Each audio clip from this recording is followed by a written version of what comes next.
नमस्कार, जोहर। मैं डॉक्टर मृत्युंजय कोइरी आज लेकर आया हूँ भीष्म साहनी की कहानी अमृतसर आ गया है। इस कहानी की समीक्षा हम लोग देखते हैं। इस कहानी में क्या है, क्या नहीं, किस पर यह कहानी आधारित है, उस पर आज हम लोग बात करेंगे। आइए हम लोग देखते हैं कि यह कहानी जो है 1973 ईस्वी में यह कहानी प्रकाशित हुई थी।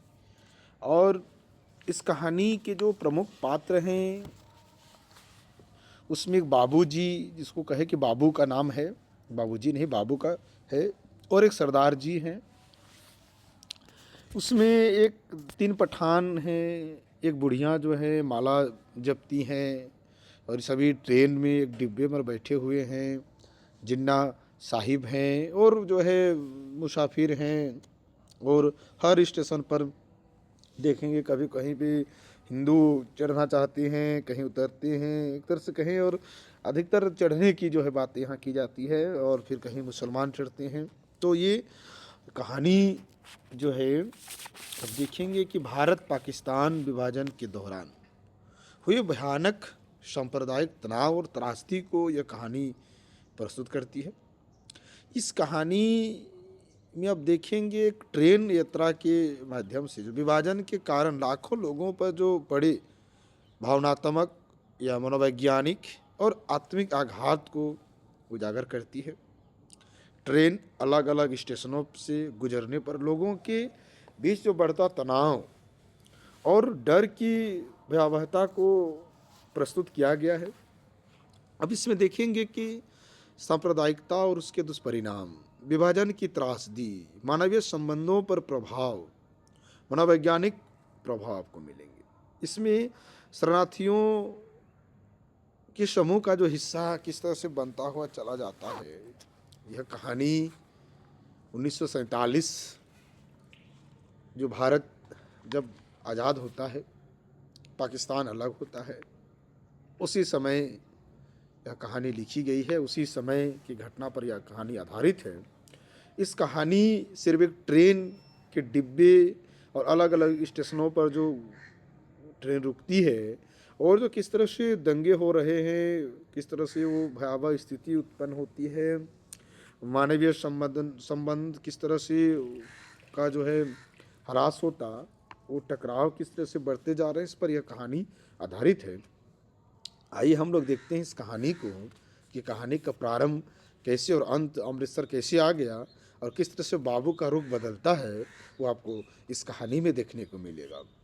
अब देखेंगे कि गाड़ी के डिब्बे में बहुत मुसाफिर नहीं थे। ये कहते हैं लेखक मैं के रूप में यहाँ उपस्थित हैं। मेरे सामने वाली सीट पर बैठे सरदार जी देर से मुझे लाम के किस्से सुनाते रहते थे। वो लाम के दिनों में बर्फा की लड़ाई में भाग ले चुके थे और बात बात पर खीखी करके हंसते और गोरे फौजियों की खिल्ली उड़ाते रहते थे। डब्बे में 3 पठान व्यापारी भी थे।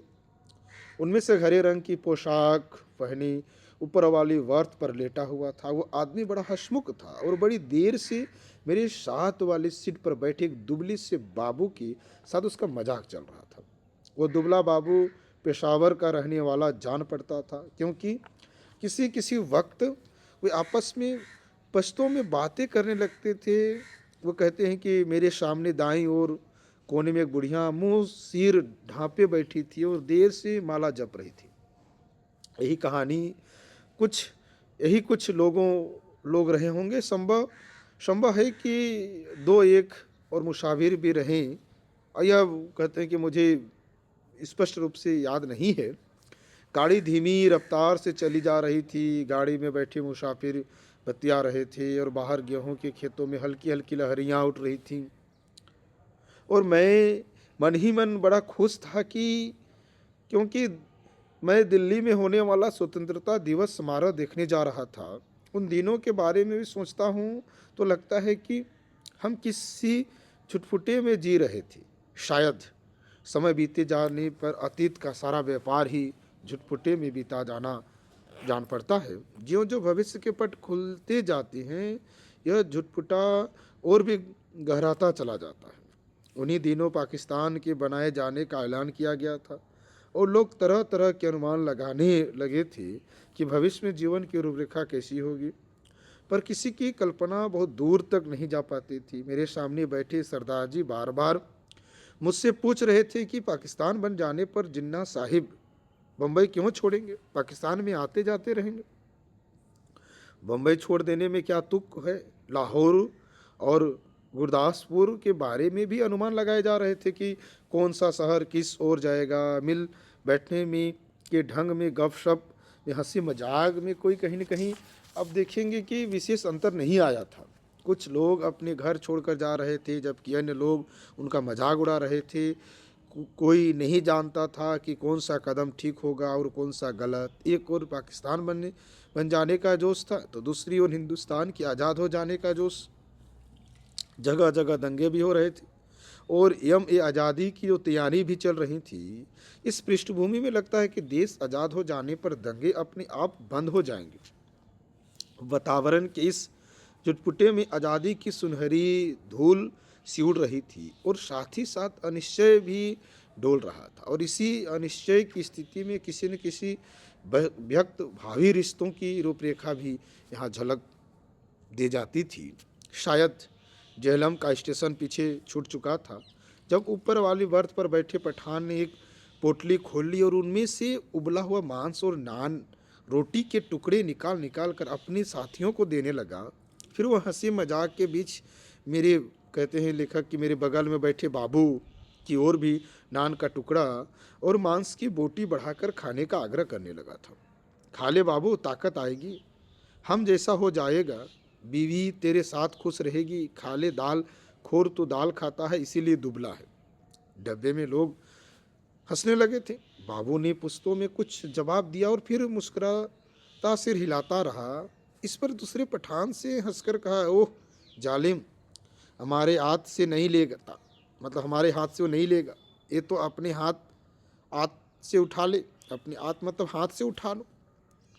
खुदा कसम बकरे का गोश्त ये और किसी चीज़ का नहीं है, मतलब बकरे का ही गोश्त है, कोई बड़ी जो जानवर जैसे गाय बैल तमाम चीज़ों का नहीं है, ऐसा जो है पठानों का कहना है।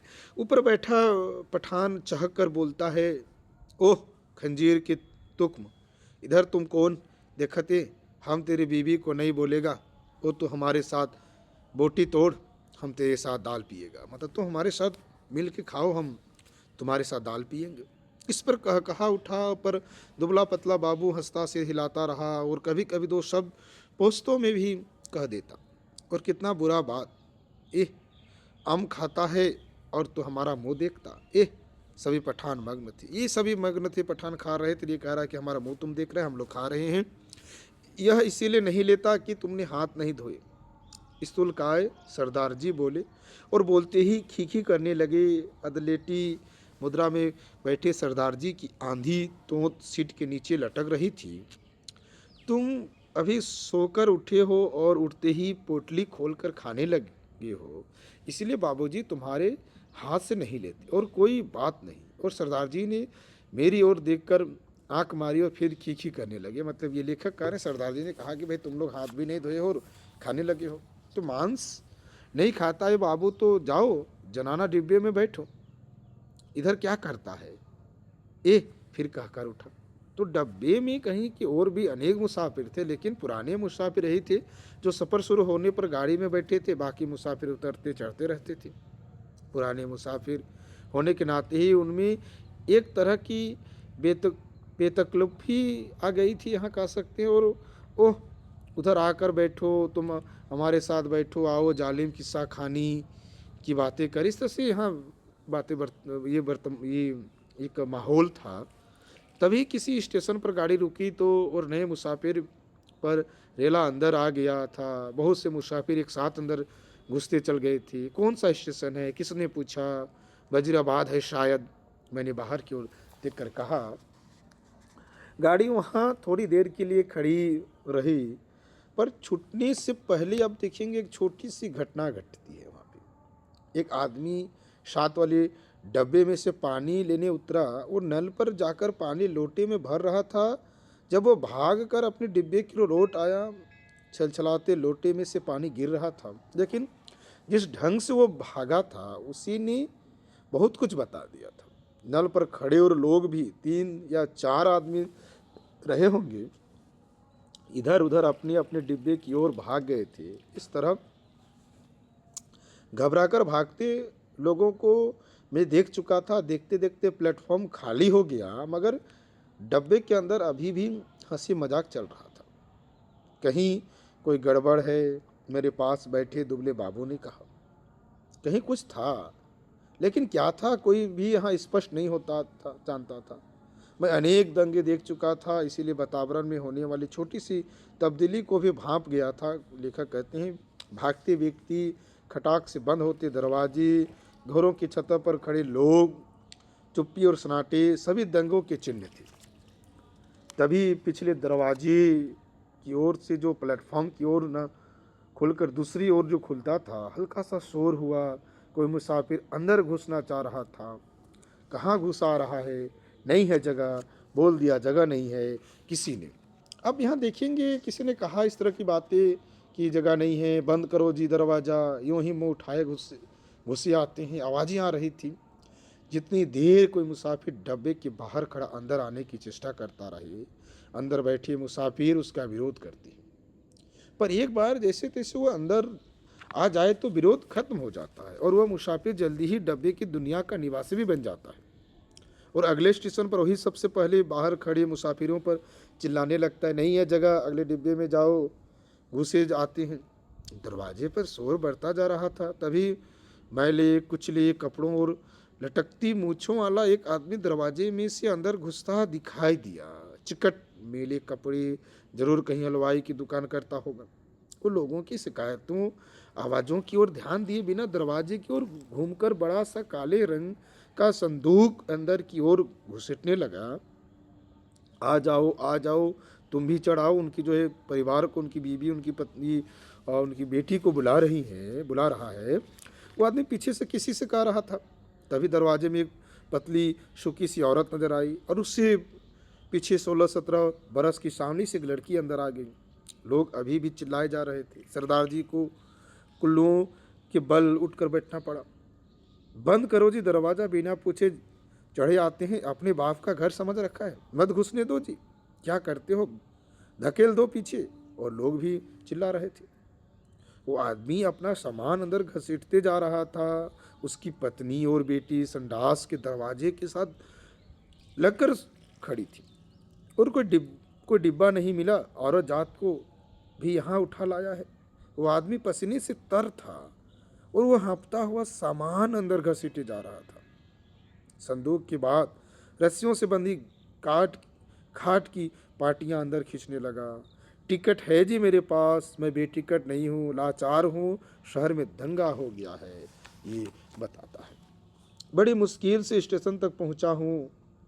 इस पर डिब्बे में बैठे बहुत से लोग चुप हो गए, पर बर्थ पर बैठा पठान उछक कर बोला, निकल जाओ इधर से, देखता नहीं ये इधर जगह नहीं है, इधर है कि जगह नहीं है, तुम यहाँ से उतर जाओ। और पठान ने ताव दिखाकर ताव से आगे बढ़कर ऊपर से ही उस मुसाफिर की लात जमा देता है।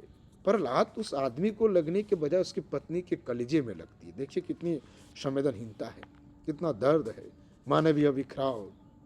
वह वहीं हाय हाय करती बैठ जाती है। उस आदमी के पास मुसाफिरों के साथ उलझने के लिए वक्त नहीं था, समय नहीं था। वो बराबर अपना सामान अंदर घसीटे जा रहा था, पर डिब्बे में मौन छा गया। खाट की पार्टियों के बाद बड़ी बड़ी गठरियाँ आई। इस पर ऊपर बैठे पठान की सहन क्षमता चुक गई। निकालो इसे, कौन एक ये, वो चिल्लाया। इस पर दूसरे पठान ने, जो नीचे के सिर पर बैठा था, उस आदमी का संदूक दरवाजे में से नीचे धकेल दिया, जहां वर्दी वाला एक कुली खड़ा सामान अंदर पहुंचा रहा था। उसकी पत्नी की चोट लगने पर कुछ मुसाफिर चुप हो गए थे। केवल कोने में बैठी बुढ़िया कुरलाए जा रही थी। नेक बक्तो, बैठने दो, आजा बेटी, तू मेरे पास आजा, जैसे तैसे सफ़र काट लेंगे, छोड़ो बे जालिमों, बैठने दो। किस तरह से उन जालिमों से भी एक बुढ़िया जो विरोध करती हैं, ये कहती हैं अभी आधा सामान ही अंदर आ पाया होगा जब सहसा गाड़ी सरकने लगी। छूट गया सामान, छूट गया। वो आदमी बदहास सा होकर चिल्लाया, पिताजी सामान छूट गया। संडास के दरवाजे के पास खड़ी लटकी सिर से पांव तक कांप रही थी और चिल्लाए जा रही थी, उतरो नीचे उतरो। वो आदमी हड़बड़ा कर चिल्लाया और आगे बढ़कर खाट की पाटियों और गठरियां बाहर फेंकते हुए दरवाजे का डंडहरा पकड़कर नीचे उतर गया। उसके पीछे उसकी भयाकुल बेटी और फिर उसकी पत्नी कलेजे को दोनों हाथों से दबाए हाय हाय करती नीचे उतर गई। ये बहुत बुरा वक्त था, बुरा समय था। तुम लोगों ने बहुत बुरा किया, क्योंकि तुम लोगों ने बहुत बुरा किया है। बुढ़िया ऊंचा ऊंचा बोल रही थी, तुम्हारे दिल में दर्द मर गया है। छोटी सी बच्ची उसके साथ थी। बेरहमो, तुमने बहुत बुरा किया, धक्के देकर उतार दिया। गाड़ी सूनी प्लेटफॉर्म को लांघती आगे बढ़ गई। डब्बे में व्याकुल सी चुप्पी छा गई। बुढ़िया ने बोलना बंद कर दिया था। पठानों का विरोध कर पाने की किसी की हिम्मत नहीं हुई। अब देखेंगे आगे कहानी में बाबू इनका विरोध बाद में करते हैं। तभी मेरे बगल में बैठे दुबले बाबू ने मेरे बाजू पर हाथ देकर कहा, आग है, देखो आग लगी है। गाड़ी प्लेटफॉर्म छोड़कर आगे निकल आई थी। शहर पीछे छूट रहा था। तभी शहर की ओर से उठते धुआं की बादल और लपलपाती आग की शोरे नजर आने लगे थे। दंगा हुआ है, स्टेशन पर भी लोग भाग रहे थे। कहीं दंगा हुआ है, कहाँ दंगा हुआ है। शहर में आग लगी थी, बात डिब्बे भर के मुसाफिरों को पता चल गई और वे लपक लपक कर खिड़कियों में से आग का दृश्य देखने लगे। जब गाड़ी शहर छोड़कर आगे बढ़ गई तो डब्बे में सन्नाटा छा गया। मैंने घूमकर डब्बे के अंदर देखा तो दुबले बाबू का चेहरा पीला पड़ गया था। वो माथे पर पसीने की परत किसी मुर्दे के माथे की तरह चमक रही थी। मुझे लगा जैसे अपनी अपनी जगह बैठे सभी मुसाफिरों ने अपने आसपास बैठे लोगों का जायजा ले लिया है। सरदार जी उठकर मेरी सीट पर आ बैठे।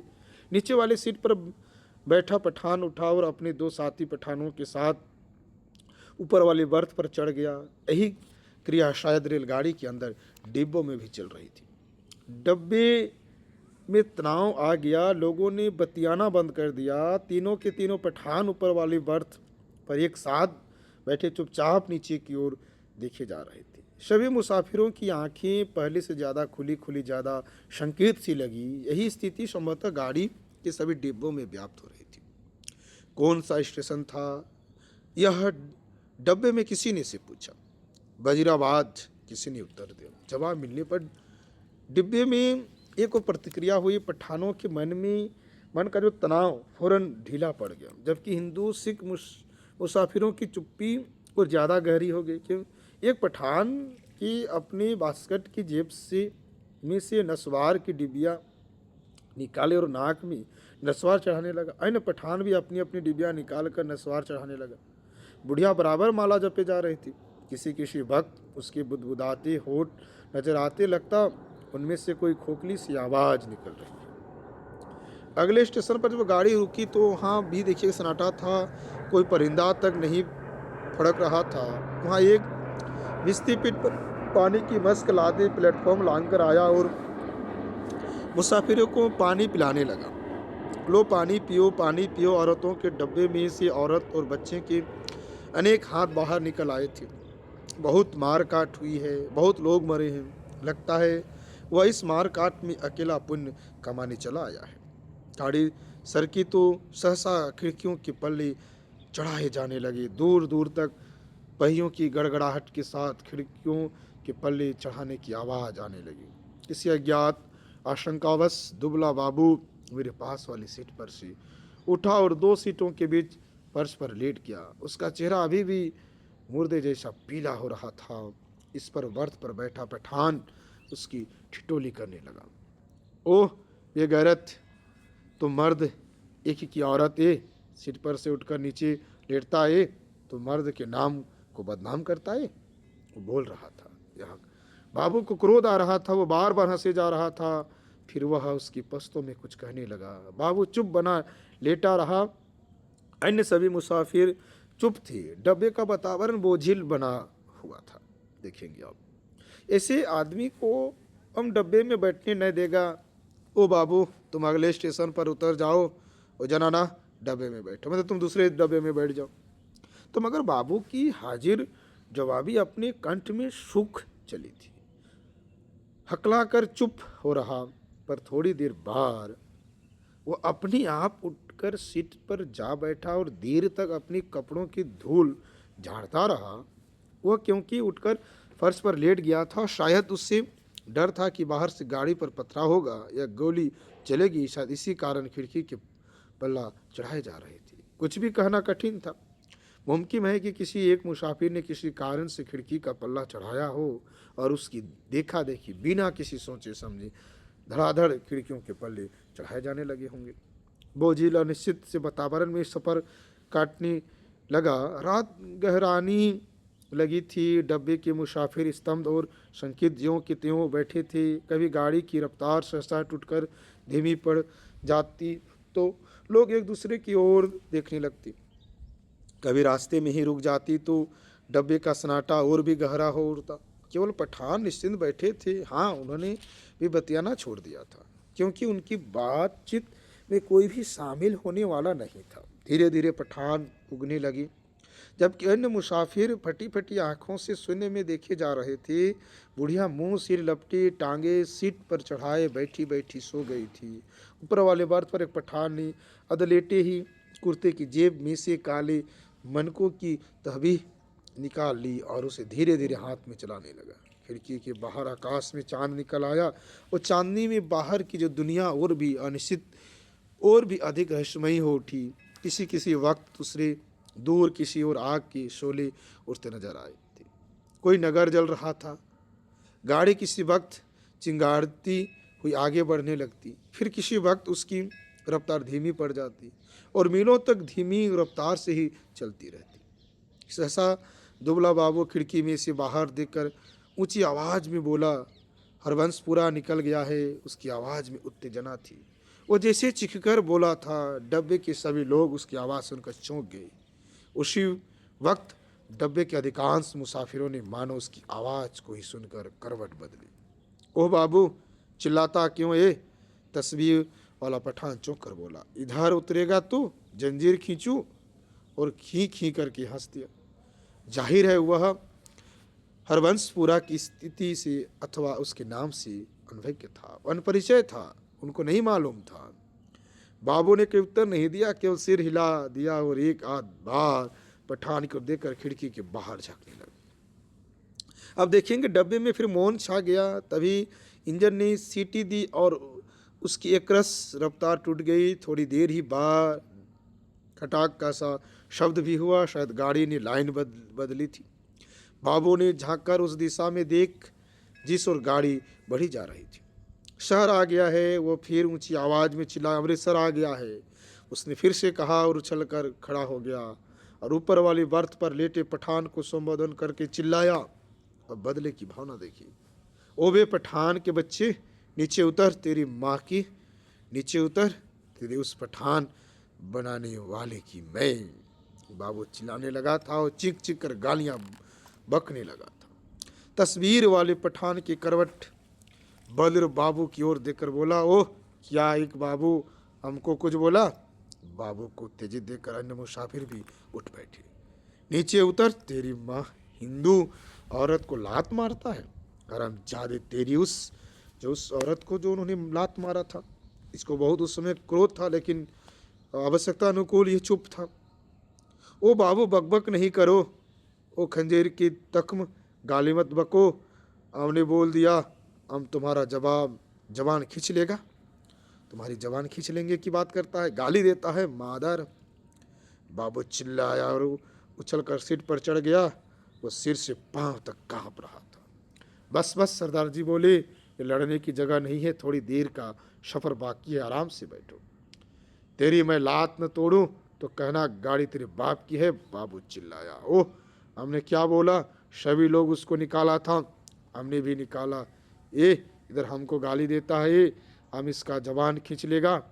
बुढ़िया बीच में फिर बोल उठी, वे जिन जो एगो, आराम नाल बैठो, रब दिया बंदियों, कुछ होश करो। उनको होंठ किसी प्रेत के होंठों की तरह फड़फड़ाए जा रहे थे और उनमें से छिन सी फुसफुसाहट सुनाई दे रही थी। बाबू चिल्लाए जा रहा था, अपने घर में शेर बनता था। अब बोल, तेरी मस पठान बनाने वाले की। तभी गाड़ी अमृतसर प्लेटफॉर्म पर रुकी। प्लेटफॉर्म पर ऐसे लोगों से खचाखच भरा था। प्लेटफॉर्म पर खड़े लोग झांक झांक कर डब्बे के अंदर देखने लगे। बार बार लोग एक ही सवाल पूछ रहे थे, पीछे क्या हुआ, कहीं पर दंगा हुआ है। खचाखच भरे प्लेटफॉर्म पर शायद इसी बात की चर्चा चल रही थी कि पीछे क्या हुआ है। प्लेटफॉर्म पर खड़े 2-3 खमचे वाले मुसाफिर टूटे पड़ रहे थे। सभी की सहसा भूख और प्यास परेशान करने लगी थी। इसी दौरान 3-4 पठान हमारे डब्बे के बाहर प्रकट हो गए और खिड़की में से झांक झांक कर अंदर देखने लगे। अपने पठान साथियों पर नजर पड़ते वो उनसे पश्तो में कुछ बोलने लगे। मेरा माथा ठनका, गुस्से से वह पगला हुआ जा रहा था, न जाने क्या कर बैठे। पर इस बीच डब्बे के 3 पठान अपनी अपनी गठरी उठाकर बाहर निकल गए और पठान साथियों के साथ गाड़ी की अगले किसी डिब्बे की ओर बढ़ गए। जो विभाजन पहले प्रत्येक डब्बे के भीतर होता रहा था, अब सारी गाड़ी के स्तर पर होने लगा। खमचे वालों के इर्द गिर्द आप देखेंगे भीड़ छटने लगी। लोग अपने अपने डिब्बे में लौटने लगे। तभी सहसा एक ओर से मुझे यह बाबू आता दिखाई दिया। उसका चेहरा अभी भी बहुत पीला था और माथे पर बालों की लठ झूल रही थी। नजदीक पहुंचा तो मैंने देखा उसने अपने दाएं हाथ में लोहे की एक छड़ उठा रखी थी। जाने यह उसे कहाँ मिल गई थी। डब्बे में घुसते समय उसने छड़ को अपनी पीठ पर पीछे कर लिया और मेरे साथ वाले सिर पर बैठने से पहले उसने होले से छोड़ को सीट के नीचे सरका दिया। सिर पर बैठते ही उसकी आंखें पठान को देख पाने के लिए अब देखेंगे कि ऊपर को उठी, पर डब्बे में पठानों को न पाकर वो बड़बड़ा कर चारों ओर देखने लगा। निकल गए हरामी मादर, सब के सब निकल गए। फिर वह सिर पिटाकर उठ खड़ा हुआ और चिल्लाकर बोला, तुमने उन्हें जाने क्यों दिया? तुम सब नामर्द हो, बुजदिल। पर गाड़ी में भीड़ बहुत थी, बहुत से नए मुसाफिर आ गए थे। किसी ने उसकी ओर विशेष ध्यान नहीं दिया। गाड़ी सरकने लगी थी। वह फिर मेरी बगल वाली सीट पर आ बैठा, पर वो बड़ा उत्तेजित था और बराबर बड़बड़ाए जा रहा था, क्योंकि उनको उस हिंदू औरत के छाती पर लात मारने का, उनको बाहर ढकेलने का बहुत दर्द था। बहुत वो प्रतिशोध की भावना में ये कहीं न कहीं जल रहा था। वो धीरे धीरे हिचकोले खाती गाड़ी आगे बढ़ने लगी। फिर डब्बे के पुराने मुसाफिर ने भरपेट पूरियां खा ली थी और पानी पी लिया था। गाड़ी उस इलाके में आगे बढ़ने लगी थी जहां उनकी जान माल का खतरा नहीं था। मुसाफिर बतियाए जा रहे थे। धीरे धीरे गाड़ी समतल गति से चलने लगी थी। कुछ देर बाद लोग उगने भी लगे थे, मगर बाबू अभी भी फटी फटी आंखों के सामने की ओर देखे जा रहा था। बार बार मुझसे पूछता कि पठान डब्बे से निकलकर किस ओर गए। उसके सिर पर जुनून सवार था। गाड़ी के हिचकोलों में मैं खुद उगने लगा था। डब्बे में लेट पाने के लिए जगह नहीं थी। बैठे बैठे ही नींद में मेरा सिर कभी एक ओर लुढ़क जाता, कभी दूसरी ओर। किसी किसी वक्त झटके से मेरी नींद टूट जाती और मुझे सामने की सीट पर अस्त व्यस्त से पड़े सरदार जी की खर्राटे सुनाई देते। अमृतसर पहुंचने के बाद सरदार जी फिर से सामने वाली सीट पर टांगे पसार कर लेट गए थे। डब्बे में तरह तरह की आड़ी तिरछी मुद्राओं में मुसाफिर पड़े थे। उनकी विवत्स मुद्राओं को देखकर लगता डब्बा लाशों से भरा है। पास बैठे बाबू पर नजर पड़ती तो कभी तो वह खिड़की के बाहर मुंह किए देख रहा होता, कभी दीवार से पिट लगाए तनकर बैठा नजर आता।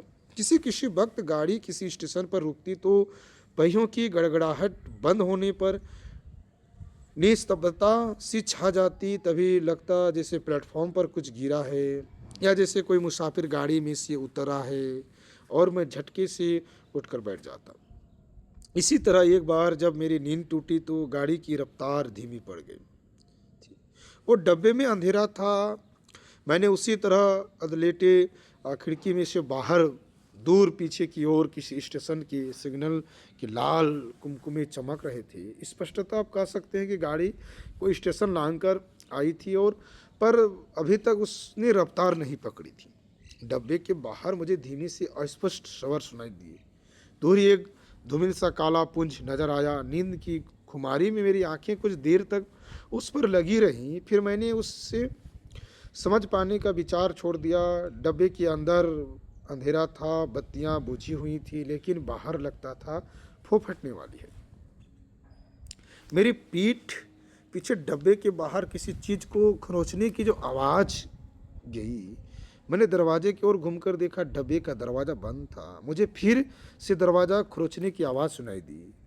फिर मैंने साफ साफ सुना लाठी से कि कोई व्यक्ति डब्बे का दरवाजा फटफटा रहा था। मैंने झांककर खिड़की के बाहर देखा, सचमुच एक आदमी डब्बे की 2 सीढ़ियां चढ़ आया था। उसके कंधे पर एक गठरी झूल रही थी और हाथ में लाठी थी, और उसने बदरंग से कपड़े पहन रखे थे और उसके दाढ़ी थी। फिर मेरी नज़र बाहर नीचे की ओर गई। गाड़ी के नीचे साथ साथ एक औरत भागती चली आ रही थी, नंगे पांव, और उसने 2 गठरियाँ उठा रखी थी। बोझ के कारण उसे दौड़ा नहीं जा रहा था।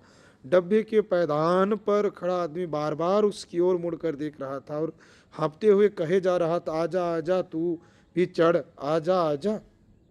दरवाजे पर किसी से लाठी फटफटाने की आवाज़ आई। खोली जी दरवाज़ा, खुदा के वास्ते दरवाज़ा खोलो। वो आदमी हाँफ रहा था, खुदा के दरवाज़ा खोलो, मेरे साथ में औरत जात है, गाड़ी निकल जाएगी। सहसा मैंने देखा बाबू हड़बड़ा कर उठ खड़ा हुआ और दरवाजे के पास जाकर दरवाजे में लगे खिड़की में से मुंह निकाल कर बोला, कौन है इधर, जगह नहीं है। बाहर खड़ा आदमी फिर गिड़गिड़ाने लगा, खुदा के वास्ते गाड़ी निकल जाएगी। और वो आदमी खिड़की में से अपना हाथ अंदर डालकर दरवाजे खोल पाने के लिए सिटकनी टोटलने लगा। नहीं है जगह, बोल दिया, उतर जाओ गाड़ी से, बाबू चिल्लाया और उसी क्षण लपक कर दरवाजा खोल दिया। या अल्लाह, उस आदमी की अस्पष्ट शब्द सुनाई दी। दरवाजा खोलने पर जैसे उसने इत्मीनान की सांस ली। लेकिन आप ली हो, आप देखें कि लेकिन उसी समय उसी वक्त मैंने बाबू के हाथ में छड़ को चमकते देखा। एक ही भरपूर वार बाबू ने उन मुसाफिर के सिर पर किया था। मैं देखते ही डर सा गया और मेरी टांगे लरच गई। मुझे लगा जैसे छड़ के बार का उस आदमी पर कोई असर नहीं हुआ। उसके दोनों हाथ अभी भी जोर से डंडे को पकड़े हुए थे। कंधे पर से लटकती गठरी घिसक कर उसकी कहनी पर आ गई थी। तभी सहसा उसके चेहरे पर लहू की 2-3 धारें एक साथ फूट पड़ी।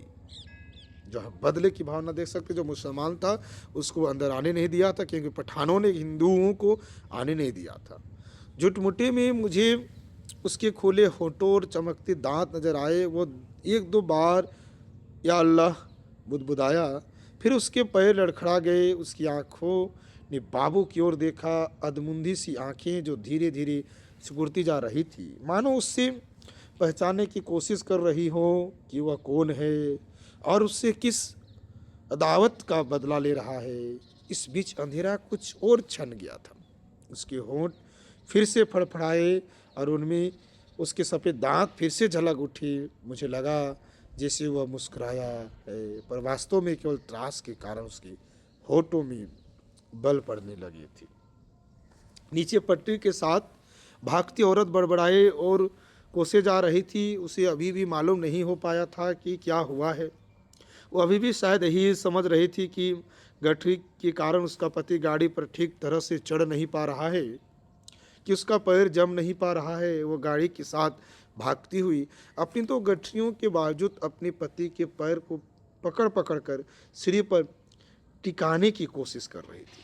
तभी सहसा डंडहरे पर से उस आदमी के दोनों हाथ छूट गए और वो कटे पेड़ की भांति नीचे जा गिरा, और उसके गिरते ही औरत ने भागना बंद कर दिया, मानो दोनों का सफ़र एक साथ ही खत्म हो गया। कहानी का अंतिम पड़ाव अब देखेंगे।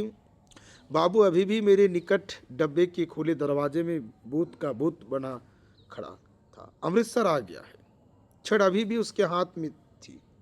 मुझे लगा वो जैसे वो छड़ को फेंक देना चाहता है, लेकिन उसके फेंक नहीं पा रहा। उसका हाथ जैसे उठ नहीं रहा था। मेरी सांस अभी भी फूली हुई थी और डब्बे के अंधियारे कोने में मैं खिड़की के साथ सटक कर बैठा उसकी ओर देखे जा रहा था। फिर वह आदमी खड़े खड़े हिला। किसी अज्ञात प्रेरणावश वह एक कदम आगे बढ़ा आया और दरवाजे से बाहर पीछे की ओर देखने लगा। गाड़ी आगे निकलती जा रही थी। दूर पटरी के किनारे अंधियारा पुंज सा नजर आ रहा था। बाबू का शरीर हरकत में आया। एक झटके में उसने छड़ को डब्बे के बाहर फेंक दिया। फिर घूमकर डब्बे के अंदर दाएं बाएं देखने लगा। सभी मुसाफिर सोए पड़े थे। मेरी और उसकी नज़र नहीं उठी। थोड़ी देर वो डोलता रहा। फिर उसने घूमकर दरवाज़ा बंद कर दिया। उसने ध्यान से अपने कपड़े की ओर देखा, अपने दोनों हाथों की ओर देखा। फिर एक एक करके अपने दोनों हाथों को नाक के पास ले जाकर उन्हें सूंघा, मानो जानना चाहता था कि उसके हाथों से खून की बू तो नहीं आ रही है। फिर वह दबे पांव चलता हुआ आया और मेरी बगल वाली सीट पर बैठ गया। धीरे धीरे आप देखेंगे झुटपुटा छटने लगा, दिन खुलने लगा, साफ सुथरी सी रोशनी चारों ओर फैलने लगी। किसी ने जंजीर खींचकर गाड़ी को खड़ा नहीं किया था। छड़ खाकर गिरी उसकी देह मीलों पीछे छूट गई थी। सामने गेहूं के खेतों में फिर से हल्की हल्की लहरियां उठने लगी थी। सरदार जी बदन खुजलाते उठ बैठे। मेरी बगल में बैठा बाबू दोनों हाथ सिर के पीछे रखे सामने की ओर देखे जा रहा था। रात भर में उसके चेहरे पर दाढ़ी के छोटे छोटे बाल उगाए थे। अपने सामने बैठा देखकर सरदार जी उसके साथ बतियाने लगा। बड़े जीवट वाले हो बाबू, दुबले पतले हो पर बड़े गुर्दे वाले हो। बड़ी हिम्मत दिखाई है तुमसे। डर कि वही पठान डब्बे से निकल गए। यहाँ बनते रहे तो एक न एक की खोपड़ी तुम जरूर दुरुस्त कर देती। और सरदार जी हंसने लगे। बाबू जवाब में मुस्कुराया, एक विवत्स सी मुस्कान, और देर तक सरदार के चेहरे की ओर देखता रहा। अब देखिए, एक बाबू जो दुबला पतला है, लेकिन जो हिंदुस्तान के प्रति या हिंदुओं के प्रति जो संवेदना है, हिंदुओं के प्रति जो लगाव था, किस तरह से हिंदू मुसलमानों के बीच जो एक विभाजन पे जो त्रासदी बनती जा रही थी, एक दूरियां जो बनती जा रही थी, किस तरह से मानवीय संबंधों का में जो प्रभाव पड़ रहा था, किस तरह से लोग बढ़ते जा रहे थे, हिंदू मुसलमान में बढ़ते जा रहे थे, किस तरह से पठानों ने उन हिंदुओं के साथ अत्याचार किया। वही बदले की भावना जब वो जगह बदल गई, जब अमृतसर पहुंचने को है, जो अमृतसर आ गया, जब अपनी ही जगह पे आ गए, तब किस तरह से पठानों को भगाने में कायम रहे, अपनी जो अपना असली चेहरा दिखाने लगे, अपनी असली ताकत उनके सामने प्रस्तुत करने का काम किया। तो ये किस तरह से कहानी अब देखेंगे जो देश विभाजन पर आधारित है। इस कहानी में प्रमुख रूप से एक तो लेखक भीष्म साहनी है, जो उसी डब्बे में जो कहानी जो है वो एक तरह से कह सकते हैं कि कहानी को उनकी स्मृति में है, जो वो उस स्मृति को आज दोहरा रहे थे कि क्या उस समय की घटना थी, कैसी घटना घट रही थी। उसमें जो बाबू की जो एक कहे कि उनकी जो ताकत भी कहे, उनकी साहस की बात करे, हिंदुओं के प्रति उनकी लगाव की बात करे, ये आपको इस कहानी में देखने को मिलेंगे। और जो बुढ़िया भी होते हुए भी किस तरह से वो बड़बड़ाई जाती थी और हमेशा जो है वह माला जपती जा रही थी, यह कहानी उसी ओर इंगित करती है, देश विभाजन की त्रासदी की ओर इंगित करती है। भारत पाकिस्तान विभाजन के समय जो किस तरह से जो सांप्रदायिक तनाव जो सामने आया था, जो प्रस्तुत हुआ, तो उस त्रासदी को यह कहानी बयां करती है। यह कहानी एक ट्रेन के माध्यम से लोगों के बिखराव, लोगों में जो मनोवैज्ञानिक जो आत्मघात किए जा रहे थे, किस तरह से जो हिंदू मुसलमानों पर जो टकरार होती जा रही थी और ये दंगे किस तरह से विकराल होते जा रहे थे। एक तरफ 15 अगस्त जो स्वतंत्रता दिवस जो दिल्ली में मनाए जाने की तैयारी थी, तो इस तरह की बातें है इस कहानी में। नमस्कार, धन्यवाद।